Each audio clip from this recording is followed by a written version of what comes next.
Hello students, hello friends, क्या हाल चाल है आप सबके। मेरा नाम यश कीर्ति गोयल। स्वागत करता हूं आपका दोबारा एक बार फिर से हमारी इकोनॉमिक्स की क्लासेस में। आशा करता हूं कि आप सभी अच्छे होंगे, हेल्दी होंगे। जैसा कि आप सब जानते हैं, लास्ट क्लास में हम काफ़ी करंट के टॉपिक्स हमने कवर किए। हमने इंडस्ट्री के बारे में पढ़ा, हमने नरसिम्हा कमेटी के बारे में पढ़ा, आरबीआई के बारे में पढ़ा, सेबी के बारे में पढ़ा।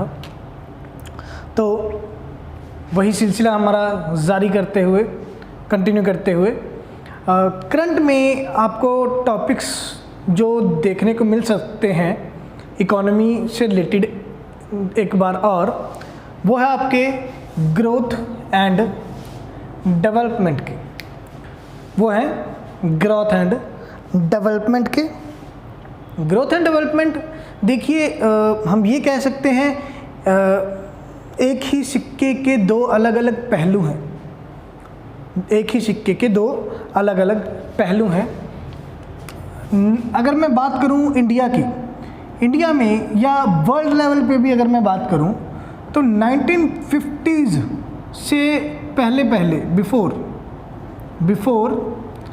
1950s क्या देखने को मिलता था कि ग्रोथ और डेवलपमेंट में कोई बड़ा डिफरेंस नहीं था। ग्रोथ और डेवलपमेंट में कोई बड़ा डिफरेंस नहीं था।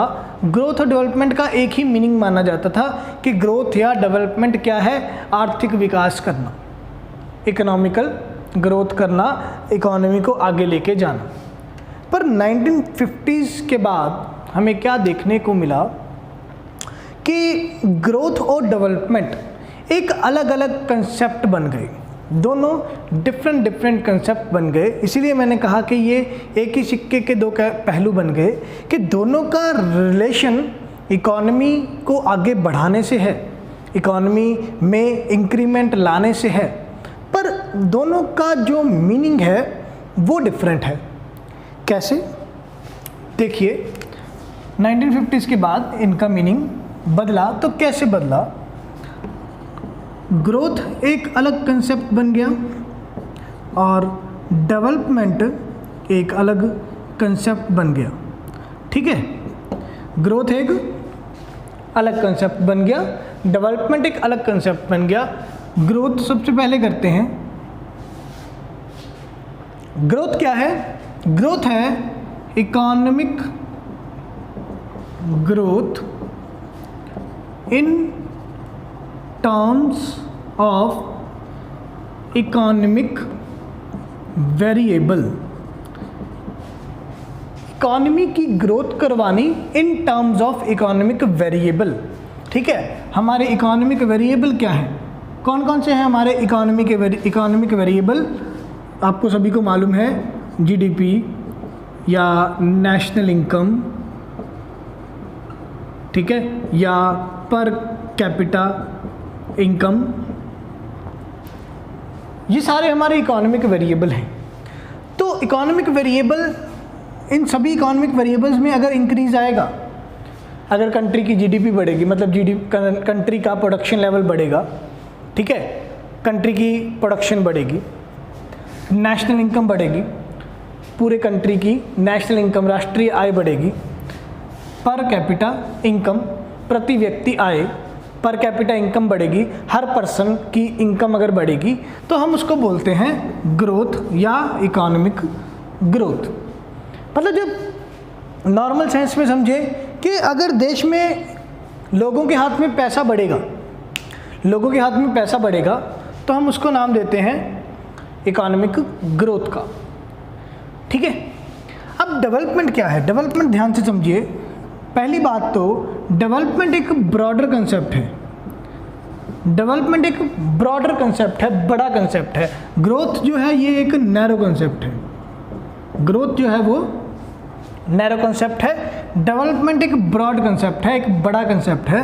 डेवलपमेंट में ग्रोथ अपने आप आ जाएगी तो हम क्या बोलेंगे? Growth is part of development. तो डेवलपमेंट में ग्रोथ तो अपने आप आ ही जाएगी। ठीक है, पर क्योंकि ये ब्रॉड कंसेप्ट है ग्रोथ से, तो इसमें कुछ एक्स्ट्रा चीज़ें भी आएंगी। एक्स्ट्रा चीज़ें क्या आएगी? Increase in standard of living of the citizens, increase in the standard of living of the citizens, कि जब अब जो हमारी कंट्री के सिटीजन्स हैं इनके स्टैंडर्ड ऑफ लिविंग में, या हम इसको हिंदी में बोलेंगे जीवन स्तर, ठीक है, तो जो जीवन स्तर है इनका, स्टैंडर्ड ऑफ लिविंग है, जब वो इंक्रीज होगा, ठीक है, हम कहते हैं कि हमारी सोसाइटी में लोगों का अलग अलग स्टैंडर्ड ऑफ लिविंग है, उनकी इनकम के अकॉर्डिंग हम बोलते हैं कि लोगों का अलग अलग स्टैंडर्ड ऑफ लिविंग है, कोई लोअर इनकम ग्रुप है, कोई मिडिल इनकम ग्रुप है, कोई हायर इनकम ग्रुप है।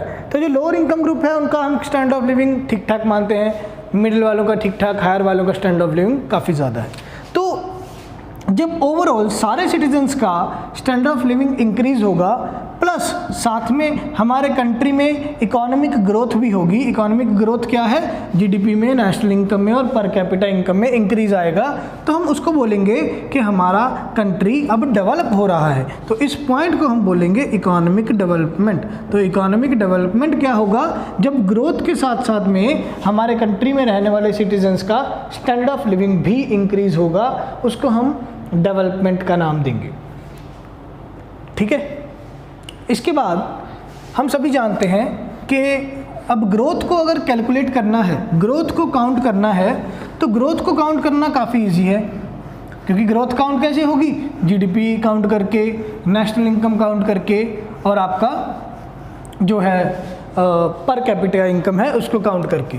ठीक है, तो एक बार मैं दोबारा आपकी रिवीजन के लिए आपको इनके फार्मूलाज लिख देता हूँ। ठीक है, जीडीपी का फार्मूला आपको पता ही है कि जो भी हमने ग्रॉस वैल्यू में एडिशन किया, ग्रॉस वैल्यू में एडिशन किया, ठीक है, और साथ में हम डेप्रिसिएशन ऐड कर देते हैं, डेप्रिसिएशन ऐड कर देते हैं, जो भी मतलब प्रोडक्शन हुआ साथ में डेप्रिसिएशन ऐड कर देंगे, जीडीपी आ जाएगा।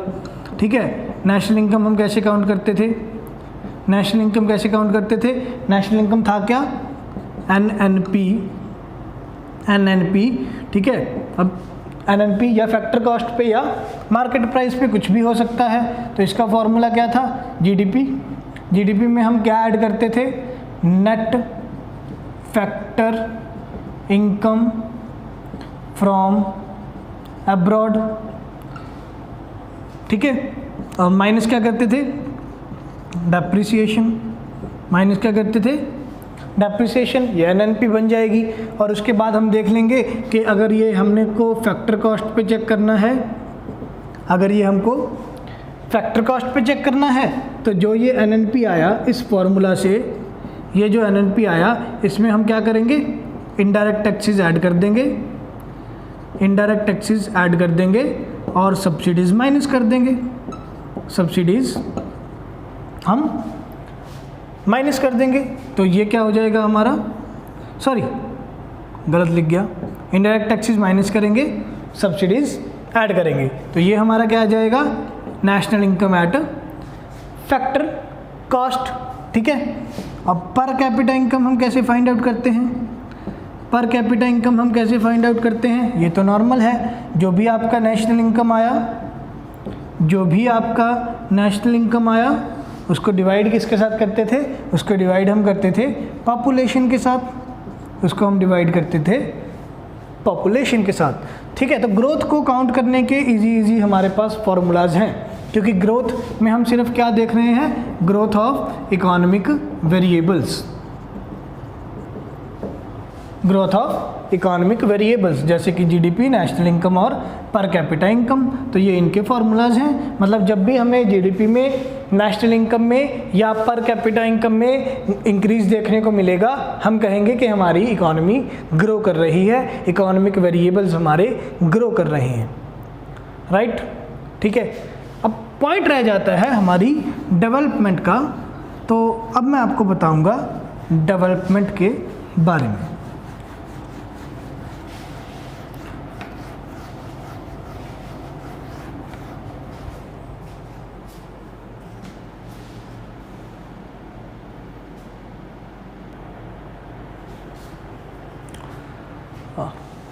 अभी हमने इकोनॉमिक ग्रोथ किया, तो कंटिन्यू करते हैं इकोनॉमिक डेवलपमेंट के साथ कि इकोनॉमिक डेवलपमेंट क्या चीज़ है। देखिए, इकोनॉमिक डेवलपमेंट जो आपका कंसेप्ट है, इसमें आपने ग्रोथ तो पढ़ लिया, तो ग्रोथ के बारे में कैसा पता चलेगा? जीडीपी में इंक्रीज़ करो, नेशनल इनकम इंक्रीज़ करो, पर कैपिटा इनकम में इंक्रीज़ करो, ठीक है, तो वो ग्रोथ हो जाएगी। स्टैंडर्ड ऑफ लिविंग कैसे चेक करना है? ये स्टैंडर्ड ऑफ लिविंग चेक करने के लिए कौन कौन से मेजरमेंट स्केल्स बनाए गए हैं, उसको हमें पढ़ना पड़ेगा इकोनॉमिक डेवलपमेंट में। तो सीधा मुद्दे पे आते हैं। क्या हुआ, इकोनॉमिक डेवलपमेंट को चेक करने के लिए कुछ इंटरनेशनल ऑर्गेनाइजेशंस ने कुछ रिपोर्ट्स का सहारा लिया कि हर साल कुछ रिपोर्ट्स पेश की जाएंगी और ओवरऑल और वर्ल्ड लेवल के ऊपर ये चेक किया जाएगा कि कौन से कंट्री का स्टैंडर्ड ऑफ लिविंग के बेस के ऊपर, इकोनॉमिक डेवलपमेंट के बेस के ऊपर क्या रैंक है, राइट। तो उन रिपोर्ट्स को हमने पढ़ना है इकोनॉमिक डेवलपमेंट का कंसेप्ट समझने के लिए। तो सबसे पहले हमारे पास दो ऑर्गेनाइजेशंस हैं, एक यूएनओ है, एक आपका आईबीआरडी है, राइट। तो यूएनओ कौन कौन सी रिपोर्ट्स बनाता है और आईबीआरडी आपकी क्या क्या रिपोर्ट्स बनाएगा, ठीक है। यूएनओ क्या है? United Nations Organization. United Nations Organization, Hindi में हम इसको बोलेंगे संयुक्त राष्ट्र संघ। हिंदी में हम इसको क्या बोलेंगे? संयुक्त राष्ट्र संघ, यूनाइटेड नेशंस ऑर्गेनाइजेशन, ठीक है। ये कब बनाया गया? 1945 में। यूएनओ कब बना? 1945 में। इसका हेडक्वार्टर कहाँ है? यूएनओ का हेडक्वार्टर कहाँ है? यूएनओ का हेडक्वार्टर है सैन फ्रांसिस्को में, सैन फ्रांसिस्को यूएसए में, ठीक है। यूएनओ का कहाँ है head office? San Francisco USA में। बना कब? 1945 में। इंडिया इसका फाउंडिंग मेंबर था। यूएनओ का इंडिया फाउंडिंग मेंबर था, ठीक है, याद रखिएगा। आईबीआरडी वाला टॉपिक हमने अच्छे से किया हुआ है। वर्ल्ड बैंक हमारा, आईबीआरडी कब बना ये भी आपको मालूम है। ये भी कब बना है?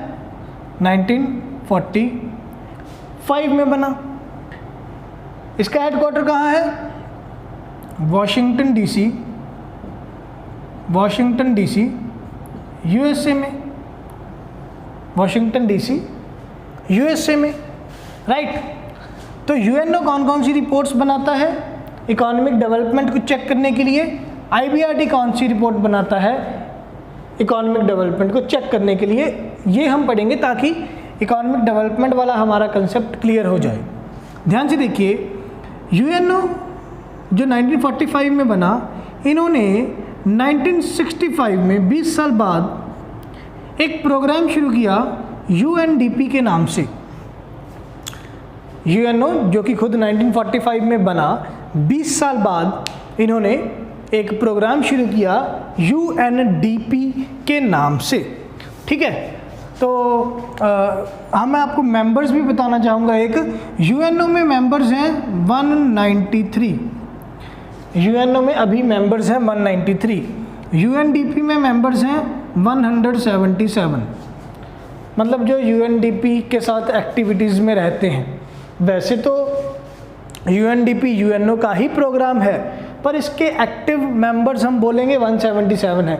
मेंबर्स इसके भी टोटल 193 ही हैं, पर हमको चेक करने होते हैं active members. Active members UNDP के 177 हैं, ठीक है।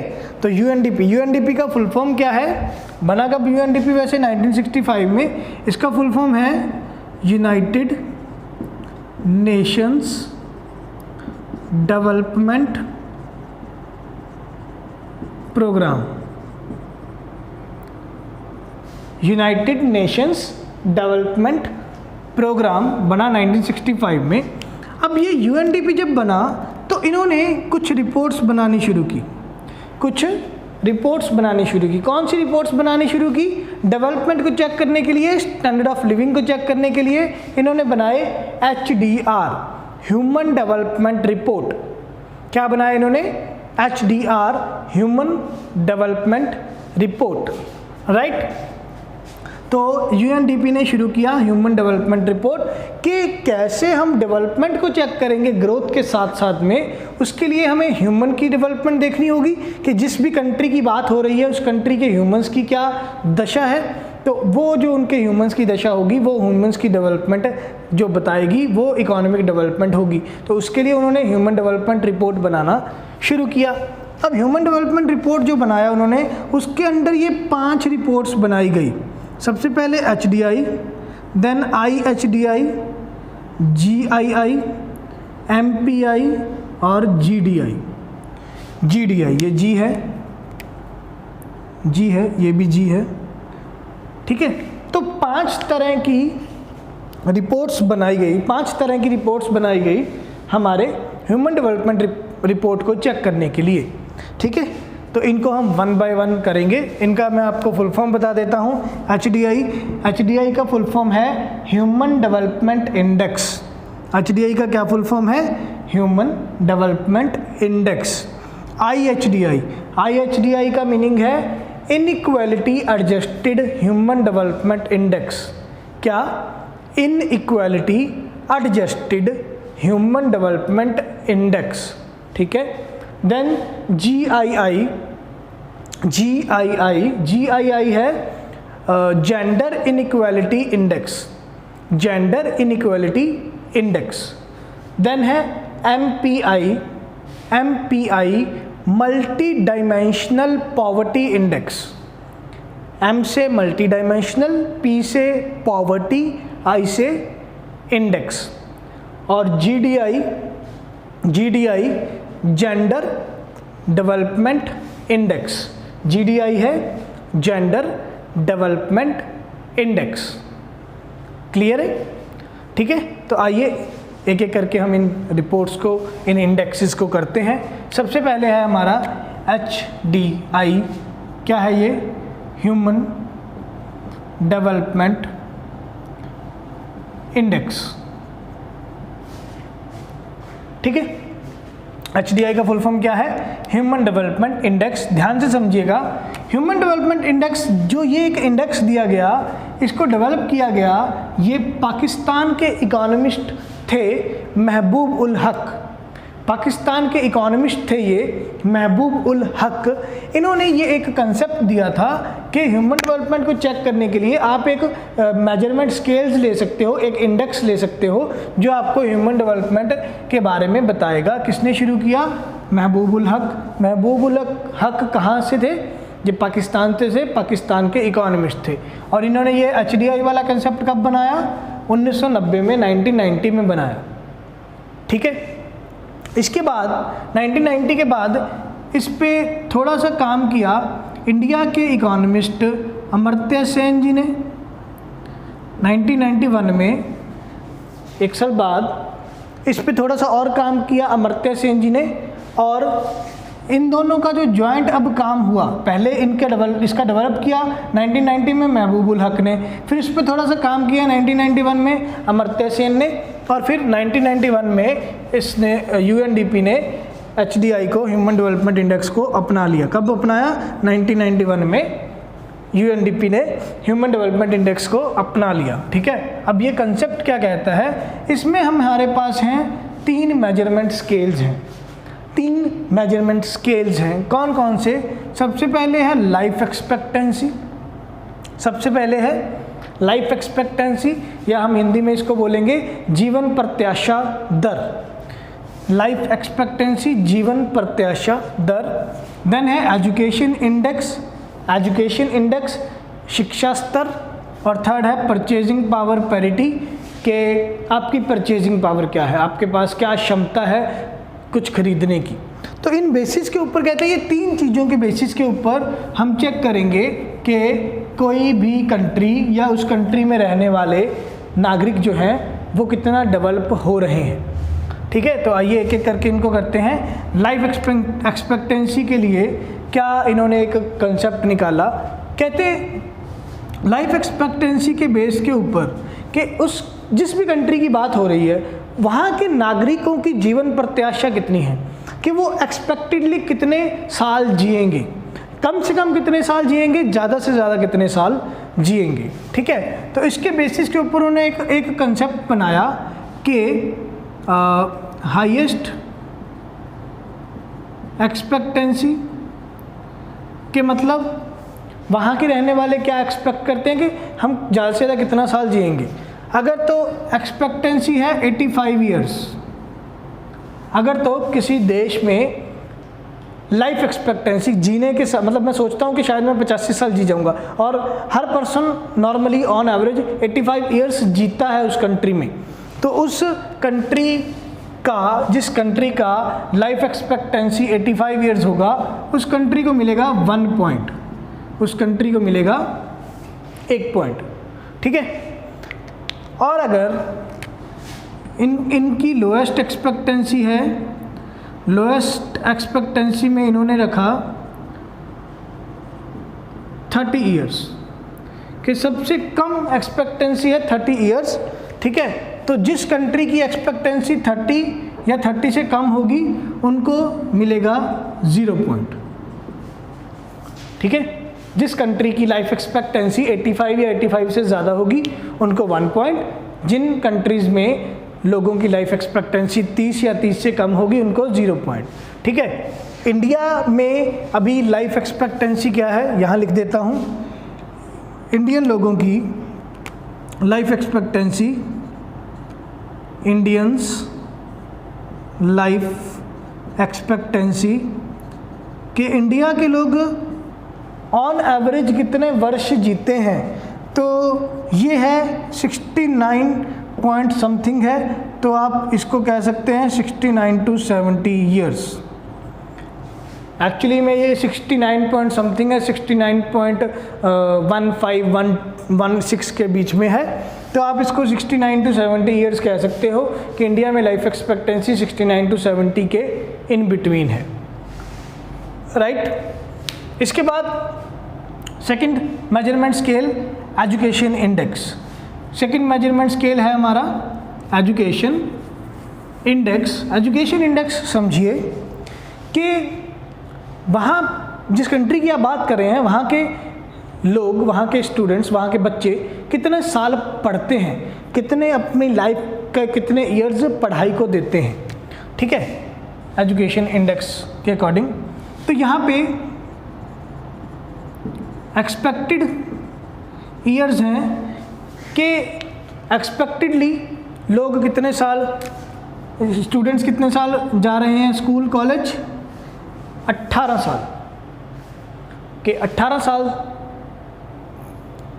तक लोग पढ़ाई में लगाते हैं, अपनी ज़िंदगी के 18 साल लोग पढ़ाई में लगाएंगे, एक्सपेक्टेड है ये। ठीक है, और मीन ईयर्स कि ऑन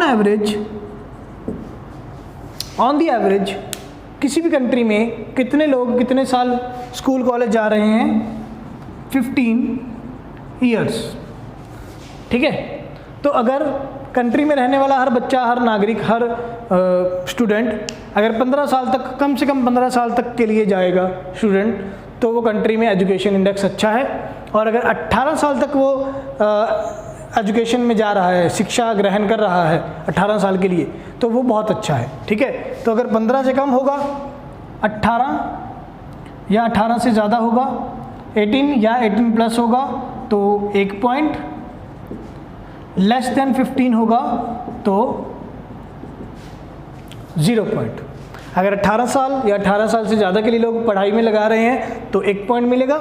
15 या 15 साल से कम के लिए आप एक्सपेक्टेडली स्कूल कॉलेज जा रहे हो तो 0 पॉइंट।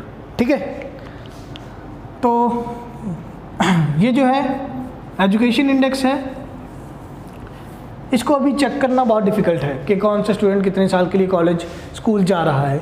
तो इसके लिए नॉर्मली कंट्रीज़ क्या करती हैं, वो देखती हैं ग्रोस एनरोलमेंट रेशो, वो देखते हैं GER, gross enrolment ratio check करते हैं, ग्रॉस एनरोलमेंट रेशो चेक करते हैं। ग्रॉस एनरोलमेंट रेशो क्या है कि कितने लोग एडमिशन लेने आए और उनमें से कितनों को एडमिशन मिल गया। ठीक है, मान लीजिए मैं कहूँ कि एक स्कूल में 100 बच्चे एडमिशन लेने आए और उनमें से 90 लोगों को एडमिशन मिल गया। ठीक है, तो GER क्या हो जाएगा, 90% हो जाएगा कि 100 बच्चे एडमिशन लेने आए, उनमें से 90 को मिल गया, तो GER 90%। ठीक है, तो GER के बेस्ड के ऊपर एजुकेशन लेवल चेक किया जाता है। वो एक्सपेक्टेड ईयर्स निकालने बहुत ज़्यादा डिफिकल्ट है कि एक्सपेक्टेडली लोगों ने कितना कितना टाइम अपना कितना कितना कॉलेज को या स्कूल को दिया है। ठीक है, एजुकेशन इंडेक्स। देन है परचेजिंग पावर पैरिटी, कि जिस भी कंट्री की बात हो रही है वहाँ लोगों की क्या है, क्षमता क्या है खरीदारी करने की, क्या परचेजिंग पावर है उनकी। अब ये जो परचेजिंग पावर है ये निकाली जाएगी पर कैपिटा इनकम के बेसिस के ऊपर, पर कैपिटा इनकम के बेसिस के ऊपर, कि जिस भी कंट्री की बात हो रही है, जिस भी कंट्री के बारे में हम बात कर रहे हैं वहाँ के लोगों की पर कैपिटा इनकम क्या है। अगर तो वहाँ के लोगों की पर कैपिटा इनकम 75,000 या 75,000 से ज़्यादा है, कितनी डॉलर पर ईयर, अगर तो वहाँ जिस कंट्री की बात हो रही है वहाँ के लोगों की पर कैपिटा इनकम एक साल की $75,000 या उससे ज़्यादा है, तो उसको मिलेगा 1 पॉइंट, उसको मिलेगा 1 पॉइंट। और अगर लेस देन इक्वल टू $100 है पर ईयर तो मिलेगा 0 पॉइंट, तो मिलेगा 0 पॉइंट। मतलब अगर किसी देश के लोग नागरिकों की प्रति व्यक्ति आय एक साल में $100 या $100 से कम है तो मिलेगा 0 पॉइंट, और अगर $100 से ज़्यादा है तो वो अकॉर्डिंगली चेंज होते रहेंगे, और $75,000 या $75,000 से ज़्यादा है एक साल में वहाँ के लोगों की प्रति व्यक्ति आए तो उसका मिल जाएगा 1 पॉइंट। ठीक है, तो ये तीनों पॉइंट्स को चेक किया जाएगा, लाइफ एक्सपेक्टेंसी को, एजुकेशन इंडेक्स को, और परचेजिंग पावर पैरिटी को, जिसके बेस के ऊपर हम देखेंगे कि वहाँ की इकोनॉमिक डेवलपमेंट क्या है, वहाँ पे ह्यूमन डेवलपमेंट इंडेक्स कितना है। क्लियर। अब अगर इसकी मैं बात करूँ, इंडिया की बात करूँ, तो इंडिया का रैंक ये ह्यूमन डेवलपमेंट इंडेक्स के अकॉर्डिंग, HDI के अकॉर्डिंग इंडिया का रैंक है 129। ठीक है, out of 189 countries, out of 189 countries. ये लेटेस्ट है, पिछले साल की रिपोर्ट के अकॉर्डिंग है, 2019 की रिपोर्ट के अकॉर्डिंग है, क्योंकि 2020 की रिपोर्ट आई नहीं है। ठीक है, तो 2019 की रिपोर्ट के अकॉर्डिंग इंडिया का क्या रैंक है HDI में, 129। कितने कंट्रीज़ में, 189 कंट्रीज़ में, राइट। और HDI स्कोर कितना मिला हुआ है इसको, HDI स्कोर कितना है इंडिया का, इंडिया का HDI स्कोर है 0.688, इंडिया का HDI स्कोर है 0.688, तो इंडिया है 129th रैंक पे जाता है। ठीक है, अगर आपको फर्स्ट रैंक किसका है HDI में, फर्स्ट रैंक किसका है, तो HDI में फर्स्ट रैंक पे है नॉर्वे कंट्री, नॉर्वे कंट्री है फर्स्ट रैंक पे HDI में, फर्स्ट रैंक पे है आपका नॉर्वे कंट्री है HDI में। ठीक है, तो ये हमारा ह्यूमन डेवलपमेंट इंडेक्स। अब इसमें आपके कुछ करंट अफेयर्स भी तैयार हो रहे हैं और नॉर्मल टॉपिक्स, स्टैटिक टॉपिक्स के भी क्वेश्चन तैयार हो रहे हैं। जैसे यहाँ से आपके स्टैटिक पोर्शन के क्वेश्चन बनते हैं, UNO कब बना, कितने कंट्रीज़ हैं, UNDP कब बना, कितने कंट्रीज़ हैं। ठीक है, कौन कौन सी रिपोर्ट, इसकी किस्मत अच्छी हुई तो फुल फॉर्म पूछ सकते हैं जी। अगर किस्मत अच्छी हुई आपकी तो आपको फुल फॉर्म पूछ सकते हैं, HDI का फुल फॉर्म क्या है। ठीक है, ये वो। फिर क्या स्टैटिक क्वेश्चन बनता है, HDI किसने डेवलप किया, कब डेवलप किया, HDI को कब अपनाया गया UNDP की तरफ से, HDI के मेजरमेंट स्केल्स क्या हैं, HDI के मेजरमेंट स्केल्स में कैसे कैसे स्कोरिंग दी जाती है, लाइफ एक्सपेक्टेंसी की स्कोरिंग, एजुकेशन इंडेक्स की स्कोरिंग, परचेजिंग पावर पैरिटी की स्कोरिंग, ये कैसे चेक की जाती है। ठीक है, फिर करंट में आपका आ जाएगा क्वेश्चन कि इंडिया का क्या रैंक है, इंडिया का स्कोर कितना है, फर्स्ट कंट्री कौन सा है HDI में। तो ये आपके स्टैटिक और करंट के दोनों के टॉपिक्स कवर हो रहे हैं। ठीक है, तो ये हमारा फर्स्ट इंडेक्स हो गया ह्यूमन डेवलपमेंट रिपोर्ट में, ह्यूमन डेवलपमेंट इंडेक्स। सेकंड है आपका IHDI। IHDI की फुल फॉर्म है inequality adjusted human development index. Inequality adjusted human development index के अब इनइक्वालिटी कितनी है, इनइक्वालिटी को हम काउंट करेंगे अलग अलग बेसिस के ऊपर। जो ये हमारी नेक्स्ट 3 रिपोर्ट्स हैं ये इनइक्वालिटी को ही शो करती हैं। Gender inequality index, poverty inequality वाला कंसेप्ट आएगा, पॉवर्टी वाला कंसेप्ट आएगा, और यहाँ पे जेंडर डेवलपमेंट इंडेक्स। तो यहाँ पे हम इनइक्वालिटी की बात करते हैं। तो ओवरऑल जो भी इनइक्वालिटीज़ है किसी कंट्री में, हो सकता है जेंडर इनइक्वालिटी हो, मेल फीमेल में भेदभाव किया जाता हो, ठीक है, हो सकता है इनकम डिस्ट्रीब्यूशन में इनइक्वालिटी हो, अमीर बहुत अमीर हो, गरीब बहुत गरीब हो। ठीक है, जैसे कि मान लीजिए हमारा इंडिया कंट्री है, तो इंडिया कंट्री के लिए बोला जाता है कि देश का 50% से ज़्यादा पैसा हमारी पॉपुलेशन के 10% हिस्से के पास है। मान लीजिए हमारी पॉपुलेशन 125 करोड़ या 130 करोड़, तो जो 10% पॉपुलेशन है 13 करोड़ लोगों के पास, सिर्फ 13 करोड़ लोगों के पास भारत का 50% पैसा है। ठीक है, और जो भारत के बहुत गरीब लोग हैं, जो पॉवर्टी लाइन से नीचे हैं, वो है नियर अबाउट 26%, वो है नियर अबाउट 26%। ठीक है, तो 26% लोग बहुत गरीब हैं, ऊपर के 10% लोग वो देश का 50% से ज़्यादा पैसा उनके पास है। मतलब वो रैंक क्या बचता है, 36% पॉपुलेशन तो ये निकल गई, बच कितना गया 64% पॉपुलेशन। तो ये 64% पॉपुलेशन है जो दिल्ली में आपके मेरे जैसी है। ठीक है, तो क्या ये इनइक्वालिटी है कि अमीर बहुत ज़्यादा अमीर है, गरीब बहुत ज़्यादा गरीब है, उसके बीच वाले भी, मिडिल वाले भी लटक रहे हैं। तो वो इनइक्वालिटीज़ को चेक किया जाएगा कि किसी कंट्री में कौन कौन सी इनइक्वालिटी है, जेंडर की है, इनकम डिस्ट्रीब्यूशन की है, वेल्थ डिस्ट्रीब्यूशन की है। तो उन इक्वालिटीज़ को एडजस्ट करने के बाद जो ह्यूमन डेवलपमेंट इंडेक्स बचेगा वो होगा हमारा inequality adjusted human development index. ये शुरू किया गया था 2010 में, ये शुरू किया गया था UNDP की तरफ से 2010 में। पर ये इतना इम्पॉर्टेंट रिपोर्ट नहीं है, ये इतना इम्पोर्टेंट इंडेक्स नहीं है, क्योंकि इसको अलग अलग तरीके से हम GII के रूप में, MPI के रूप में और GDI के रूप में पढ़ते ही हैं, ये हम भी पढ़ेंगे आगे। इसलिए ये इतना इम्पॉर्टेंट कंसेप्ट नहीं है। बस इसके रिलेटेड आज तक सिर्फ यही क्वेश्चन आया है कि इसका फुल फॉर्म क्या है और इसका स्टार्ट कब किया गया था। ठीक है, अगर आपको लगता है कि आपको जानना चाहिए IHDI के बारे में और थोड़ा ज़्यादा, तो आप गूगल या विकीपीडिया से कुछ हेल्प ले सकते हैं। ठीक है, एग्ज़ाम पॉइंट ऑफ व्यू से ये इतना इंपॉर्टेंट नहीं है, तो मैं इसको थोड़ा सा स्किप करके मैं इनके बारे में आपको करवाऊंगा, GII, MPI और GDI के बारे में। ठीक है।